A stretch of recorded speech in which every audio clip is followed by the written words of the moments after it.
Sandhill Medical. It manufactures hospital beds and other institutional furniture. The company's comparative balance sheets and income statements for 2019 and 2020 appear below. Okay, so we've got the balance sheet on the left side, and you may want to watch this on full screen if it's hard to read. And on the right side, we've got a comparative income statement and statement of retained earnings for the 2 years. Okay, so let's first look at earnings per share. Now, we can calculate earnings per share as 228. So where did these numbers come from? All right, the numerator is earnings. So let's go to net earnings. Right there, net income, same thing as earnings, 997,255.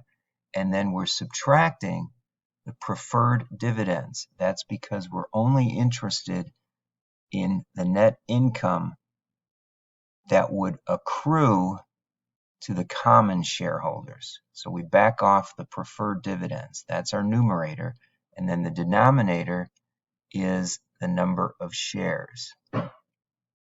Okay, now I've added this little note to the problem here that you can see right here. You may be wondering where the 425,000 shares came from. Well, they gave it to us in the question. Calculate the earnings per share, and they're saying the average is 425,000 shares. Now, if they didn't present that information, you would have to calculate it. And here's how you would calculate it. You take the 104,600, which is the 2020 common stock.